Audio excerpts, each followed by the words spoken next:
You're great, but I can't do it. I might just hurt myself. The champagne bottle shattered against the marble wall, crystal shards exploding across the penthouse suite. Lucian Knox stood frozen, watching another woman scramble for her clothes with panic in her eyes. "I'm sorry, I can't," she gasped, nearly tripping over her heels. "You're amazing, but this won't work. I could actually get hurt." The door slammed. Silence filled the room like poison gas. Lucian poured himself scotch, his hand trembling with rage and humiliation. That was the 7th woman in 3 months. 7 different excuses that all meant the same thing. He was a freak. His phone buzzed. Victor Hale, his right-hand man. "Boss, Malenkov's people are at the docks. Need you now." Lucian threw the phone across the room. For once, the organization could handle itself. He drained the glass and poured another, his mind spiraling back to where it all started going wrong. 3 days ago, everything seemed different. 3 days ago, he'd actually had hope. The memory hit him like a freight train. He'd been sitting in the back office of the Crimson Lotus Casino, reviewing the week's numbers when Victor walked in with that grin that always meant trouble. "Boss, you got to see this new girl at ONYX," Victor had said, dropping into the leather chair. "Body like you wouldn't believe." "Not interested," Lucian had muttered, not looking up from the ledger. "Come on, man. You've been locked up in here for weeks. When's the last time you even tried?" 2 weeks ago. Didn't work out. "That lawyer chick, what happened?" Lucian's jaw had tightened. "Same thing that always happens." Victor went quiet. He was one of 3 people who knew about Lucian's problem. The curse that made him look like a god, but left him more alone than any man should be. "Boss, you can't give up. There's someone out there who drop it, Victor." But Victor didn't drop it. He spent the next hour insisting they hit ONYX, the high-end gentlemen's club on the Lower East Side. Finally, just to shut him up, Lucian agreed. That night, Lucian had walked into ONYX wearing a black suit that cost more than most people's monthly rent. The place was packed with Wall Street types and Russian businessmen. Red lights pulsed. Music throbbed. Women moved through the crowd like predators stalking prey. "Table 12, boss," Victor said, leading him to the VIP section. Lucian ordered whiskey and tried to ignore the hollow feeling in his chest. He'd built an empire by 30. He had money, power, respect, and he couldn't keep a woman for more than an hour once things progressed beyond drinks. Then the lights dimmed. A spotlight hit the main stage, and the DJ's voice boomed through the speakers. The woman who walked out made Lucian forget how to breathe. She moved like water, graceful and unstoppable. The stage lights caught her skin perfectly. Her eyes scanned the crowd with the confidence of someone who knew exactly what she was doing and didn't apologize for it. "That's her," Victor whispered. "Tyra Smith been here 2 months. Every guy in the city is trying to get a private dance. Nobody gets one unless she wants to give it." Lucian watched her work the pole, defying gravity, and something shifted in his chest.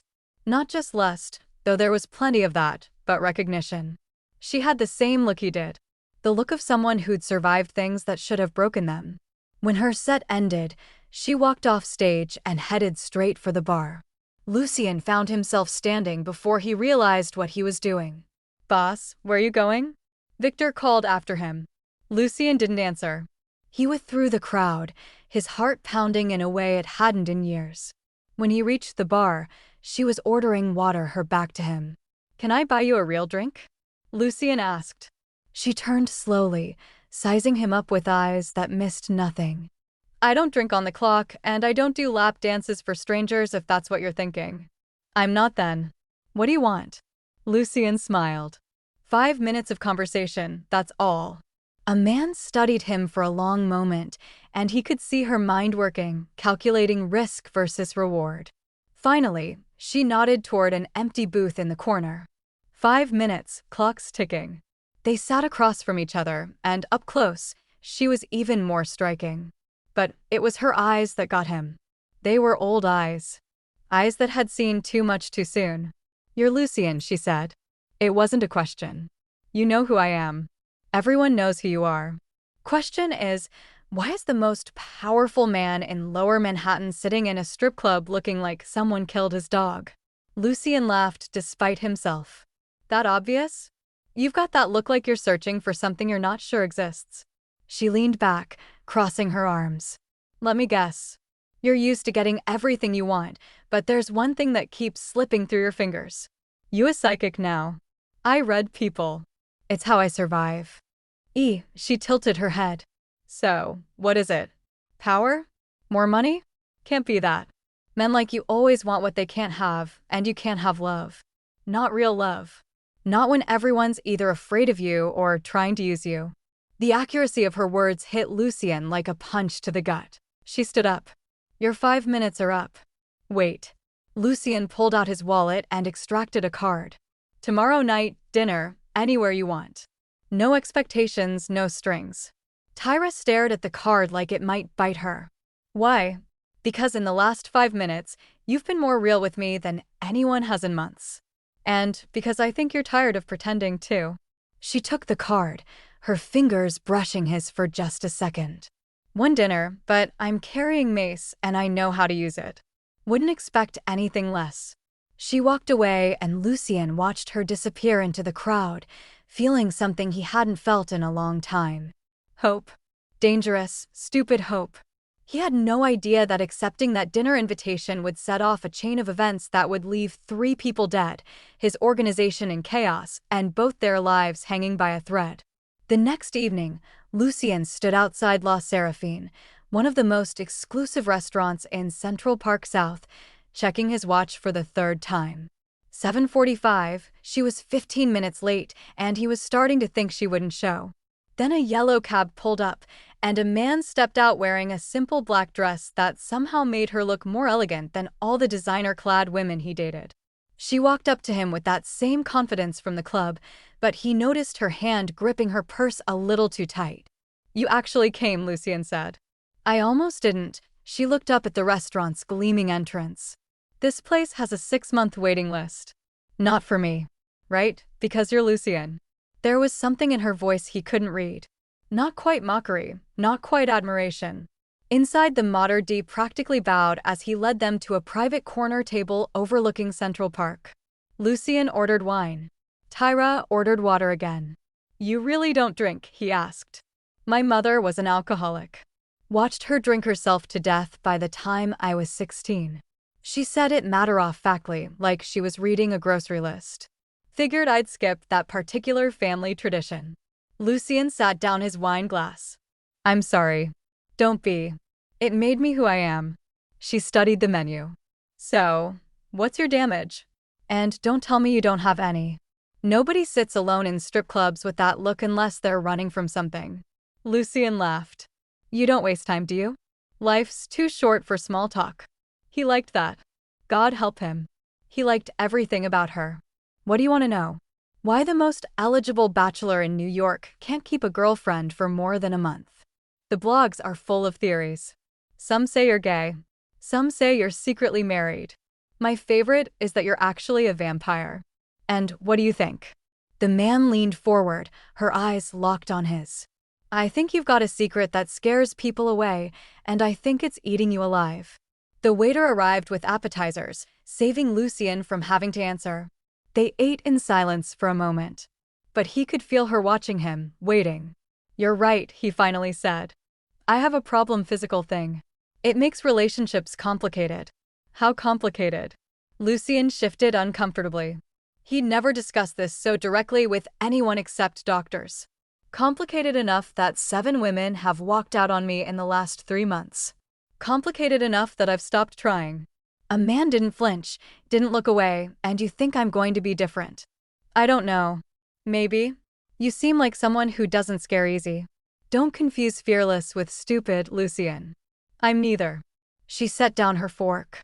But I'll make you a deal.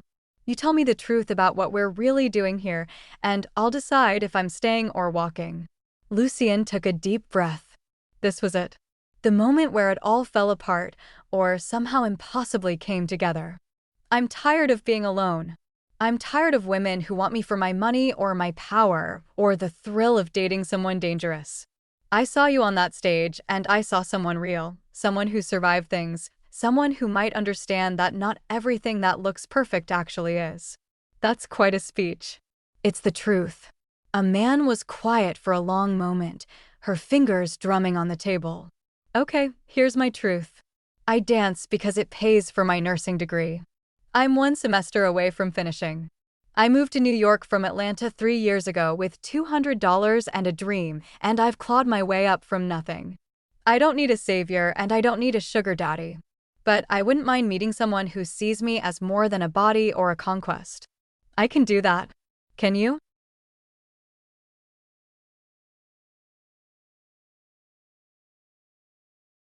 Because men like you, Lucien, you're used to owning things, people, situations. I'm not something you can own. I don't want to own you. Then what do you want? Lucien reached across the table, stopping just short of touching her hand. A chance? Just a chance to see if maybe we're both wrong about how alone we have to be. The man stared at his hand, then at him. Finally, she placed her hand in his. One chance. But the second you lie to me, the second you try to control me, I'm gone. Understood. Understood. They finished dinner talking about everything except the obvious tension building between them. She told him about growing up in Atlanta, about her mother's decline, about the aunt who'd taken her in. He told her about building his organization from the ground up, about the violence he'd seen, about the isolation that came with power. By the time Desert arrived, Lucien realized he hadn't thought about his problem once in 2 hours. He was too busy being fascinated by the woman across from him. So what now? Tyra asked as they left the restaurant. You take me back to your penthouse and we see if your complication is as bad as you think. Lucien felt heat rise in his face. I wasn't assuming. Relax. I'm messing with you. But there was something in her eyes. Curiosity. Challenge. Though eventually we're going to have to address the elephant in the room. Or should I say the elephant in your pants? Despite himself, Lucien laughed. You're impossible. And you like it? She stepped closer. Close enough that he could smell her perfume. Here's what's going to happen. You're going to take me home to my apartment in Queens. And we're going to take this slow because whatever this complication is, rushing it isn't going to help. You're not afraid, Lucien. I've survived things that would break most people. I think I can handle whatever you're worried about. She kissed him on the cheek, her lips soft against his skin. But not tonight. Tonight, you're going to go home and think about whether you're ready for someone who won't run. And I'm going to decide if I'm crazy for even considering this. She walked toward the street to hail a cab. And Lucien watched her go, feeling like he just survived a tornado and wasn't sure if he wanted to or not. His phone buzzed. Victor, boss, we got a situation. Malenkov's nephew is dead. Found in the Hudson an hour ago. They're saying it was us. Lucien's blood went cold. He quickly typed back. I didn't authorize any hits. I know. Someone's setting us up. Lucien looked at a man just getting into a cab. She glanced back at him, smiled, waved. His two worlds about to collide in ways he couldn't predict. He made a decision. He'd deal with Malenkov. He'd find whoever was trying to start a war. But he wouldn't let it touch her. Wouldn't let the darkness of his world swallow the one real thing he'd found. The cab drove away and Lucien pulled out his phone. Victor, round up the captain's emergency meeting at the warehouse in 1 hour and get Marcus to pull security footage from every camera within 5 blocks of where they found the body. Someone's playing games and I want to know who. The next 2 days were a blur of meetings, threats, and tense negotiations. The Malenkov family was out for blood. Lucien had to prove his innocence while simultaneously investigating who'd actually killed their nephew. It turned out to be one of his own guys, a hothead named Paulie, who'd been skimming from the gambling operations and panicked when the Russians started asking questions. Lucien had Paulie delivered to Malenkov's people in a trunk. The message was clear. He handled his own problems and he didn't tolerate disloyalty. The Russians accepted it barely, but the damage was done. Trust was shattered. Everyone was on edge. Through it all, Tyra texted him. Nothing heavy, just little messages that made him smile despite the chaos. Photos of her cat, complaints about her pharmacology professor, stupid memes that somehow always landed at exactly the right moment. On the 3rd night, she called. You've been quiet. Work stuff. It's complicated. The kind of complicated where people end up dead. Lucian froze. What do you know about my work? Lucian, I'm not stupid. I know what you are. Knew it the second I saw you. Her voice was calm, steady. Question is whether you're going to lie about it or respect me enough to be honest. I'm not a good man. A man. Did I ask if you were good? I asked if you were going to be honest. Lucian sat down on his couch, suddenly exhausted. Yes, the kind of complicated where people end up dead. Someone tried to start a war between my organization and the Russians. I handled it, but it was close. Are you safe for now? Then come over. I'm making dinner and you sound like you need to eat something that isn't takeout from a container. Lucian shouldn't have gone. He had a dozen fires to put out, a dozen loose ends to tie up, but he found himself in his car driving to Queens, parking outside a modest apartment building that probably cost less per month than he spent on suits. A man buzzed him up to the third floor. Her apartment was tiny but immaculate. Books everywhere, medical textbooks stacked on the coffee table, the smell of something delicious coming from the kitchen. Sit, she ordered, pointing to the couch.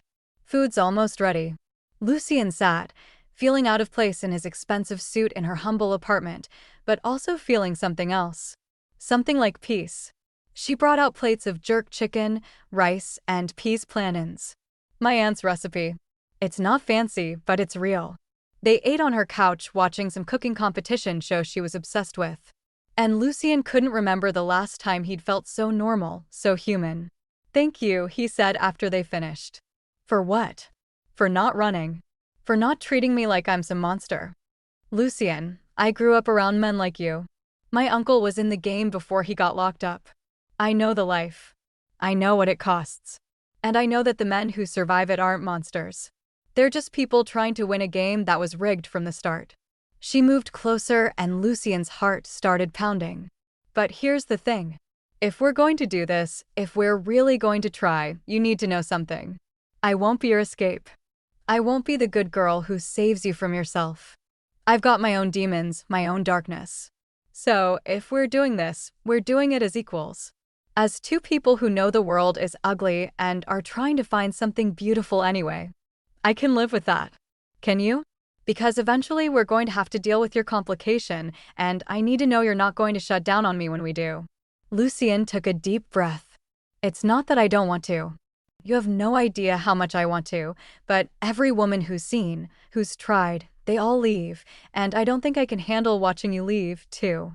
A man reached out and touched his face, her hand soft against his cheek. Then, let's make a deal. Right now, tonight, we're just two people sitting on a couch. No expectations, no pressure. We'll deal with everything else when we're both ready. Okay. She leaned in and kissed him soft and slow. And Lucian felt something break open in his chest. Something that had been locked away for so long he'd forgotten it was there. They spent the night talking, kissing, existing in a bubble where his organization didn't exist and her struggles didn't matter. Just two people finding each other in the darkness. Lucian left at dawn, and as he drove back to Manhattan, his phone rang. Victor, boss, we got a problem. Big one. What now? It's about the girl, Tyra. I did some digging like you asked, just to make sure she was clean. Lucian's stomach dropped and boss, she's not who she says she is. Lucian nearly swerved into oncoming traffic. What the hell are you talking about? Pull over, boss. You need to hear this sitting down.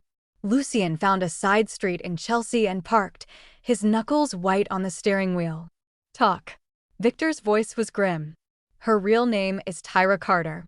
That part's true, but 3 years ago, she wasn't running from poverty in Atlanta. She was running from a murder charge. The world tilted sideways. That's impossible. I got the police reports right here. Her boyfriend at the time, Darius Webb, was found dead in their apartment. Single gunshot wound to the chest. A man disappeared the same night. Atlanta PD issued a warrant, but she vanished. Changed her look, came to New York, and started over. Lucian's mind raced. If there's a warrant, why hasn't she been picked up? That's the interesting part.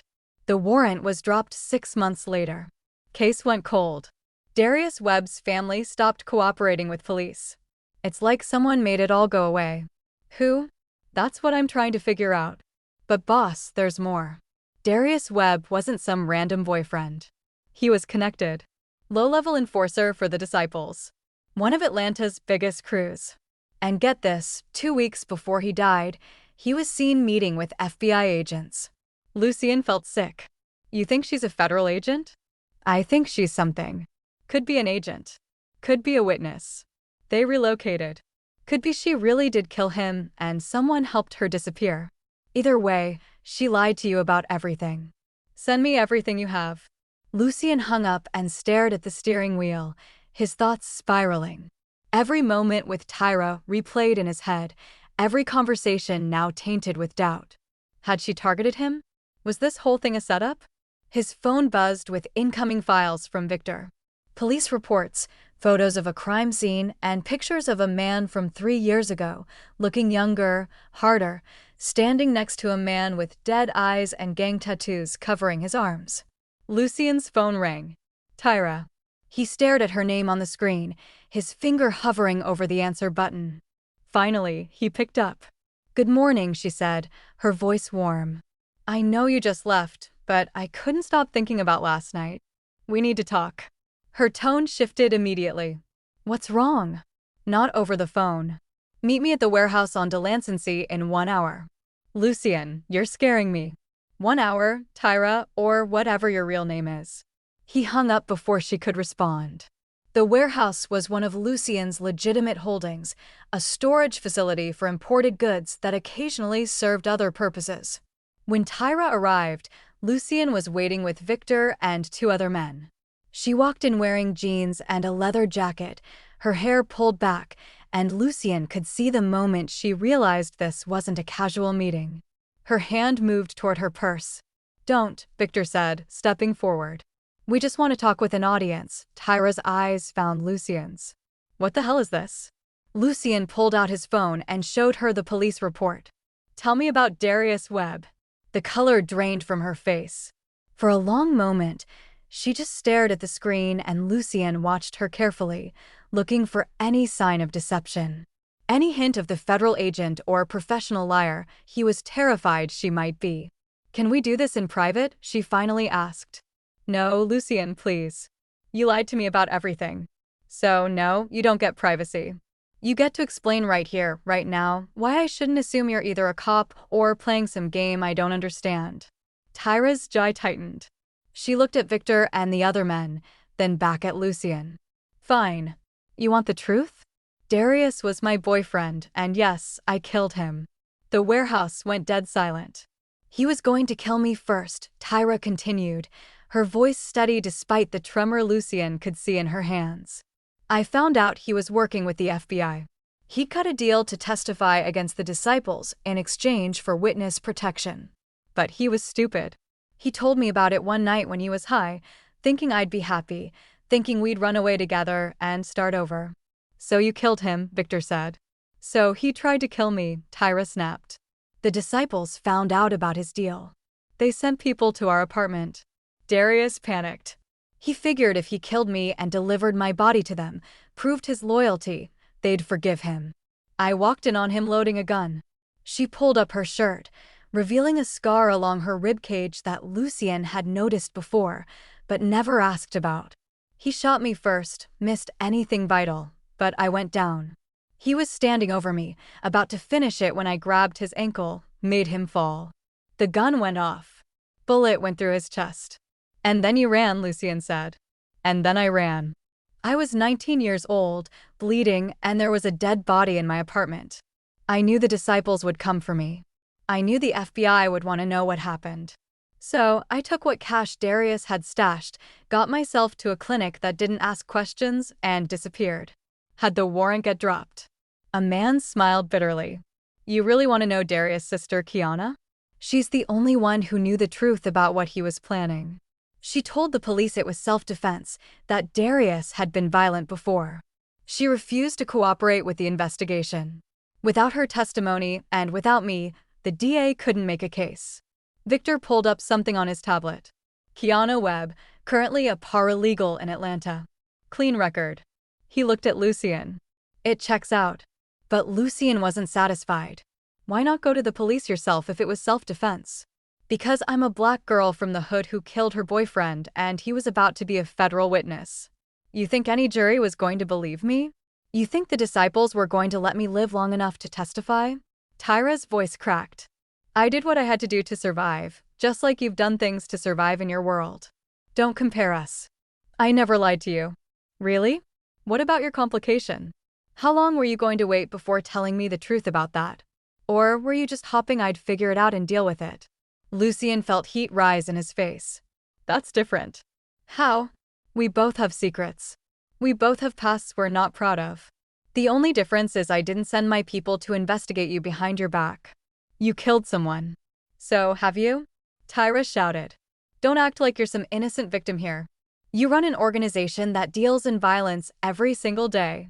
You've ordered people beaten, maybe killed, but somehow my defending myself makes me the monster. The warehouse echoed with her words. Victor shifted uncomfortably. Lucien felt his carefully constructed moral high ground crumbling beneath him. I didn't target you. I didn't seek you out. You came to me, remember? You sat at that bar and asked for 5 minutes. And I gave you a chance because I thought maybe, just maybe, you were someone who could understand what it's like to live with ghosts. Lucien wanted to stay angry, wanted to hold on to his righteous indignation. But looking at her, seeing the pain and defiance in her eyes, he saw himself. Saw someone who'd done terrible things to stay alive and had been paying for it ever since. Everyone out, he said. Victor hesitated. Boss, out now. Victor and the others filed out, leaving Lucien and Tyra alone in the vast, empty warehouse. The silence stretched between them like a living thing. I should have told you, Tyra finally said, before things got serious, but I was afraid. Afraid you'd look at me differently. Afraid you'd see me as damaged goods. I am damaged goods. I know. That's why I thought we had a chance. She took a step toward him. Lucien, I'm not asking you to forget what I did. I'm not asking you to forgive me, but I am asking you to understand that I'm not the enemy here. I'm just a girl who's trying to outrun her past, same as you. Lucien closed his eyes. Every instinct told him to walk away, to cut his losses before things got more complicated. But there was another voice, quieter but more insistent, that whispered he'd never find anyone else who understood him like she did. No more lies, he said. About anything. I don't care how ugly the truth is. I need to know I can trust you. Same goes for you, including telling me about this complication that's got you so twisted up. Lucien took a deep breath. This was it. The moment he'd been dreading since that first dinner. It's my size. I'm too big. Every woman I've been with, once things progress, they panic. They say it won't fit, that they'll get hurt, that it's too much. And they're not wrong. I've had women end up in pain, crying, asking me to stop, so I stopped trying. A man processed this information, her expression unreadable. How big are we talking? Does it matter? Lucien, I'm going to be a nurse. I've seen every body type imaginable. So, yes, it matters because I need to know if we're talking about something manageable or something that requires actual medical intervention. Despite everything, Lucien almost laughed. Leave it to a man to approach his deepest insecurity like a clinical problem to be solved.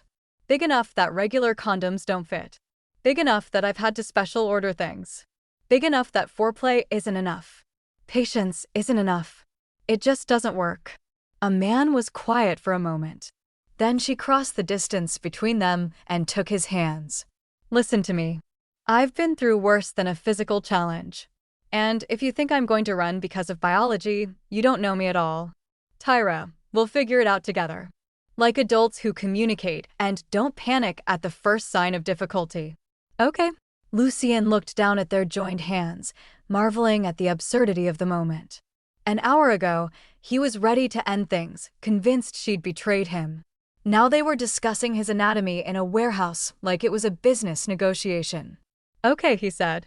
She kissed him then, hard and desperate, and Lucien felt the last of his resistance crumble.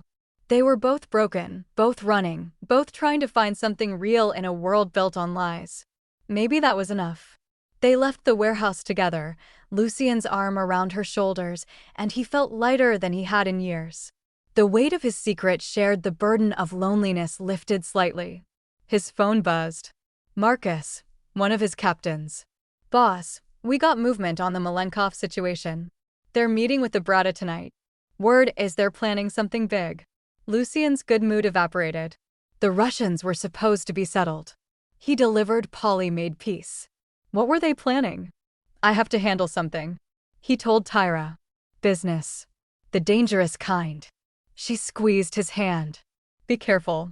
I didn't go through all this just to lose you to a bullet.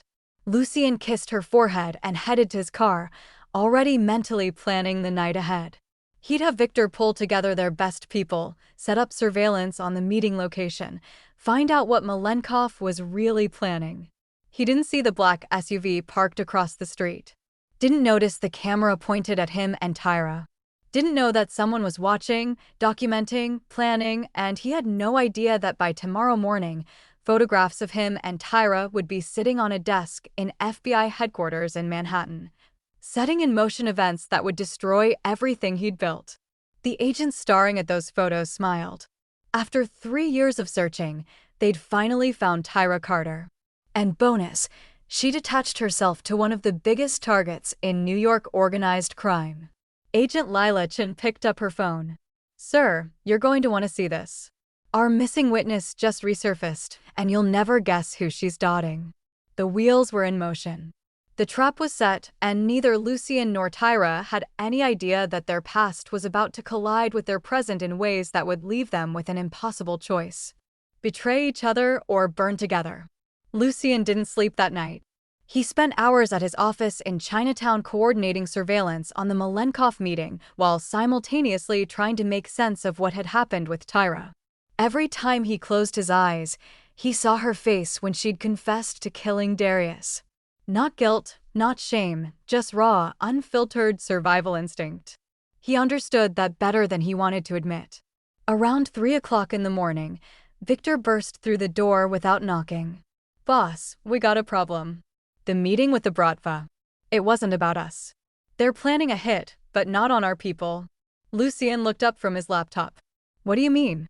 They're going after someone in Atlanta, a woman named Kiana Webb. The room tilted. Darius's sister. Yeah.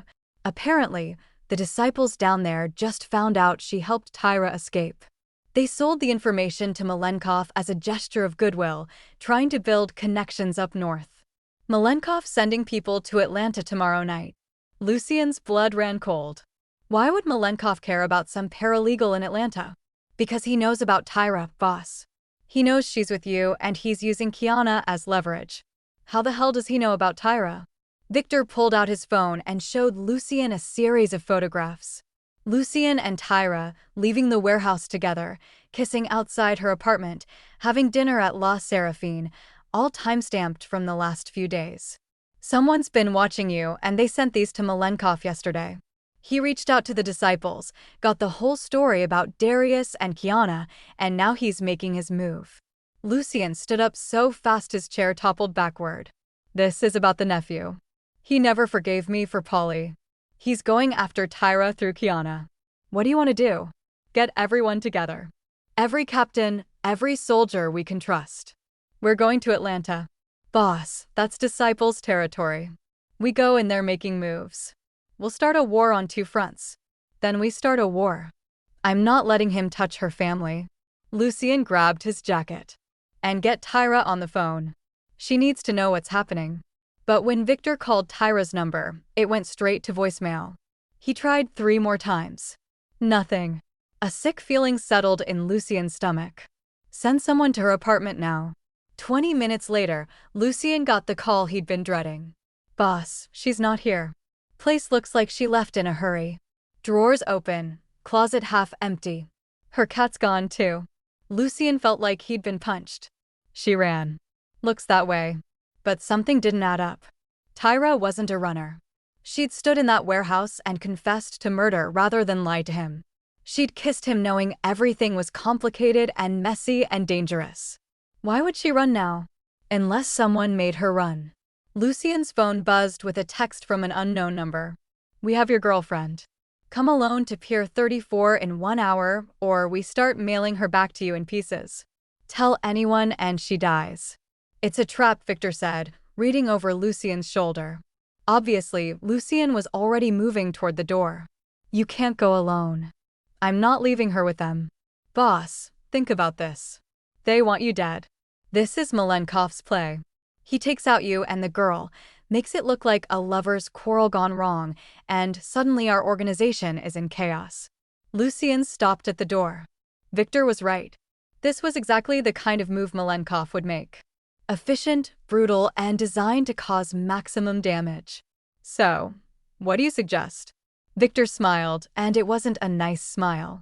I suggest we give him what he expects. You alone and desperate.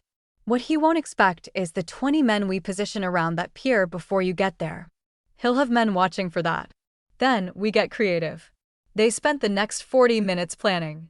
Lucien's mind working through every possible scenario while his heart screamed at him to just get to Tyra. Finally, they had something that might work.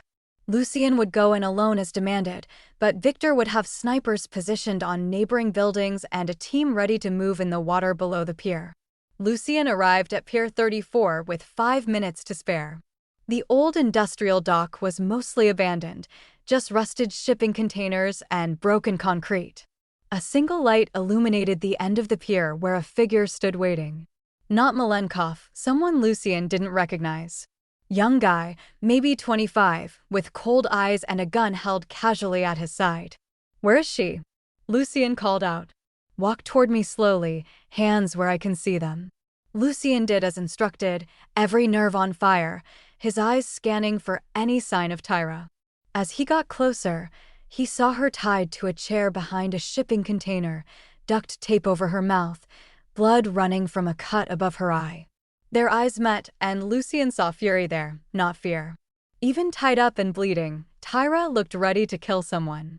Here's what's going to happen, the young guy said. Lucien said, but his voice lacked conviction. The truth was, they'd both brought this down on everyone around them. Their pasts, their choices, their desperate attempt at something real had cost innocent people everything. We have to go back, Tyra said. We have to turn ourselves in. If we do that, we're dead. Malenkov won't let us testify. He'll kill us before we ever reach a courtroom. Then what do we do? Lucien looked at Victor, then at Tyra, then at the city disappearing behind them. He thought about Kiana, about his captains, about everyone whose lives hung in the balance because of his choices. And he made a decision that would either save them all or doom them forever. We don't run, he said.